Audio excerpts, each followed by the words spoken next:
Hello guys, once again I am here, myself Dr. A. Ansari. In the last lecture we have seen enzyme kinetics, where we have described MM equation and derivation of MM equation. So today we are going to discuss second part of that. So today we are going to discuss assumptions and transformation of MM equation. So let's see the assumptions. There are few assumptions. So assumption number one is that the concentration of enzyme is very small as compared to that of substrate, so that the formation of ES complex does not significantly decreases the concentration of the substrate. So this is the first assumption. So when we are comparing the concentration of enzymes and substrate, the concentration of enzyme is found to be very small. So when enzyme substrate complex is formed, the formation of ES complex is actually not decreasing the concentration of the substrate. So this was the first assumption. Second assumption is ES complex exists at a steady state level, since the rate of breakdown of ES complex is equal to the rate of its formation according to the following equation. So this was the basic equation which we have seen at the time when we were deriving the MM equation.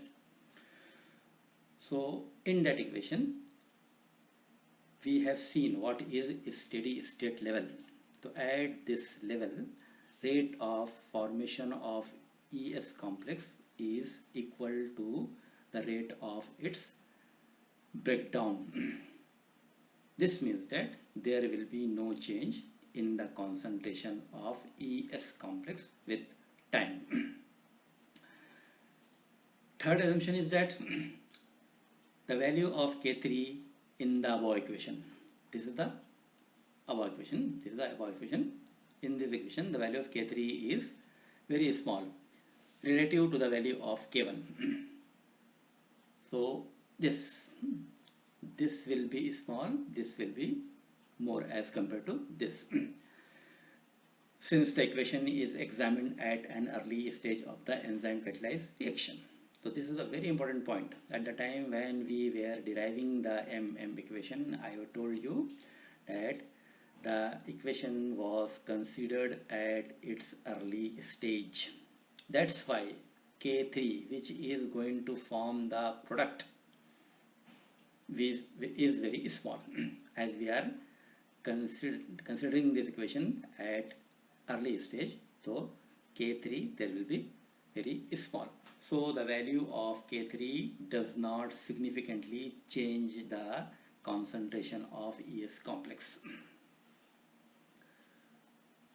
Next assumption, as the equation is examined at an early stage, the concentration of product is effectively low, and hence the formation of ES by the reaction E plus P, that is K4, will be low.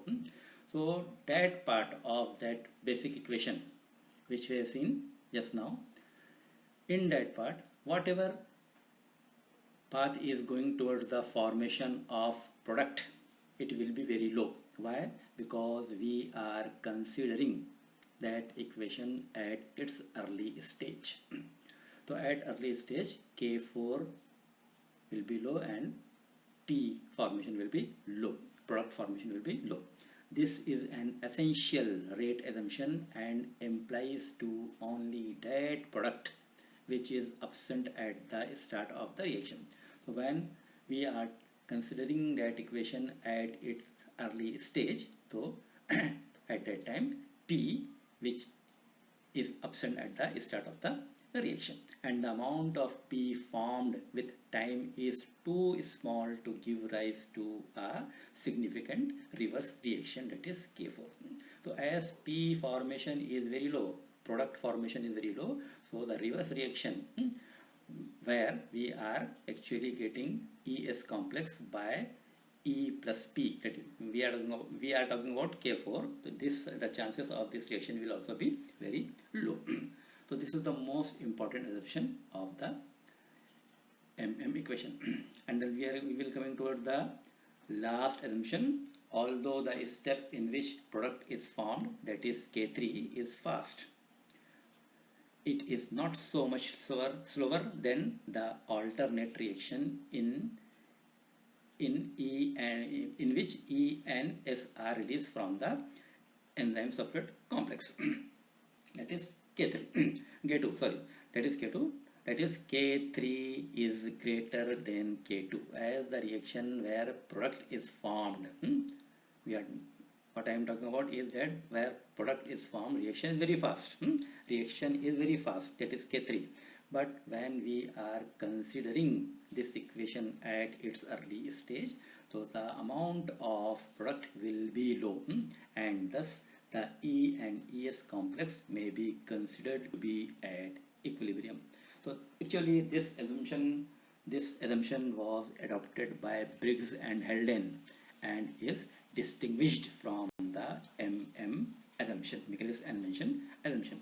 So last assumption is actually distinguished from the Michaelis-Menten assumption, and this is actually adopted by Briggs and Haldane. So with this we have completed the assumptions of MM equation. Now we will shift towards the transformation of MM equation. So by taking the help of MM equation and with the help of some mathematics, we will try to obtain some other equations. A common way of transforming MM equation algebraically into other forms that are useful in plotting experimental data. One such transformation is obtained by taking the reciprocals of both sides of the MM equation as follows. So V0 is equal to Vmax into concentration of substrate upon Km plus concentration of substrate. This is the MM equation. So by taking reciprocal of this MM equation, we can obtain its first transformed form. So let's see what happens. So here, this is the MM equation. This is the MM equation. We have taken its reciprocal. So V0 will become 1 by V0, and this denominator will go up to, it will become numerator, and this numerator will become denominator. You can see here when we are taking its reciprocals of both the equation. Then after elaborating that equation, we are getting this equation, and then with the help of this equation we are getting this equation. So this is the LB equation, first transformed form of MM equation. LB equation, it is Lineweaver-Burk equation. The above equation is known as Lineweaver-Burk equation. In short, we can call it as LB equation, which indicates that a plot of 1 upon V0 versus 1 upon concentration of S will give a straight line with a slope of Km upon Vmax, an intercept of 1 upon Vmax on x-axis and an intercept of minus 1 upon Km on y-axis. So let's see that. So this is known as, this is the Lineweaver-Burk plot, which is giving us the straight line. You can see this is the straight line, and in this plot you can see here this is the slope. So this plot is giving us the slope Km by Vmax, and it is giving an intercept of 1 upon Vmax on the y-axis and intercept of minus 1 upon Km on the x-axis. So you can see here Lineweaver-Burk plot, in bracket it has been written that double reciprocal plot, which gives us the straight line. So this first reciprocal, this is the second reciprocal. So on both the axes, on x-axis, on y-axis, at both these two axes there is reciprocal. So that's why this plot is also called as double reciprocal plot. The LB plot has been criticized in the manner that the extrapolation across the 1 by v axis to determine the value of 1 or minus 1 upon km sometime reaches the edge of the graph paper. So due to one point, actually we can say this is one of the drawback of the LB plot, okay, that when we are determining the value of this minus km, when we are plotting the graph, so this km may reach the edge of the graph. Suppose this is the graph paper, this is the edge of the graph paper, suppose. So when we are determining the value of minus km 1 upon km, so it may reach towards the edge of the graph paper.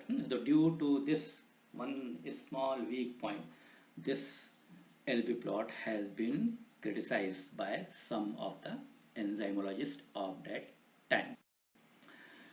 So you see edge of the graph paper before reaching the 1 upon x-axis, possibly resulting in the graph having to be redrawn with the altered axis. So this is one of the drawback of LB plot. Still, this was the first choice of all the enzymologists of that time. So after LB equation and LB plot, we will shift towards another transformation. So another useful transformations of MM equation are Eadie-Hofstee plot and Hens plot. The EH equation and plot is obtained from LB equation when both of its sides are multiplied by the factor V0 into Vmax. So for obtaining LB plot, we have taken reciprocal of MM equation. Here, for obtaining Eadie-Hofstee equation and Eadie-Hofstee plot, we will have to start with the LB equation, and on both sides of this LB equation we have to multiply by the factor V0 into Vmax. So this is the LB equation.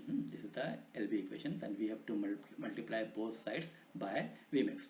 So here left side Vmax, here right side Vmax. We have multiplied by V0 into Vmax on both sides. So let's see what happens. So after calculation, you can say after calculation we are getting this equation, and after rearranging we are getting this equation, and finally we are getting, after some calculation, we are getting this equation, which is the Eadie-Hofstee equation. So here also we can plot graph. So on one axis we have to take V0, on another axis we have to take V0 by concentration of S. So here we can see this is not reciprocal, this is reciprocal. So when we are plotting a graph, so at one axis we will have reciprocal, and at the other axis we will not have the reciprocal. That's why the plot which we are obtaining, Eadie-Hofstee plot, is also called as single reciprocal plot. So we can see here V0 is taken on y-axis and V0 by concentration of substrate is taken on x-axis. Then we are plotting a graph. So this plot is giving us a slope of minus km and an intercept of Vmax on y-axis and an intercept of Vmax by km on the x-axis. So this plot is also giving us the straight line. The Hens equation and plot, its plot, similarly start with the LB equation, which in this instead is multiplied both sides by substrate concentration. For obtaining Eadie-Hofstee equation, we have multiplied both sides of the LB equation by a factor V0 into Vmax. So for obtaining Hens equation, we will have to multiply both sides of the LB equation by a factor concentration of substrate. So you can see here, left side concentration of substrate, right side concentration of substrate. We have multiplied both sides of this LV equation by a factor substrate concentration, and after calculation and rearrangement we are getting this equation. So this is the equation known as Hence equation. So this is the Hence equation. So this is the Hence equation. So Hence equation is also giving us the straight line. We are getting a linear plot. So here we can plot a graph by taking substrate concentration upon V0 on y-axis and substrate concentration on x-axis. So this Hence plot is giving us slope 1 by Vmax and an intercept of Km by Vmax on y-axis and no intercept on x-axis. So here also we can see this is reciprocal, this is not reciprocal. So this plot is also called as single reciprocal plot. So Hence plot 2 gives a linear plot, it is a straight line which is plotted by taking concentration of substrate upon V0 versus concentration of substrate. It can determine Vmax and K. So that's all on the topic assumptions and transformations of MM equation.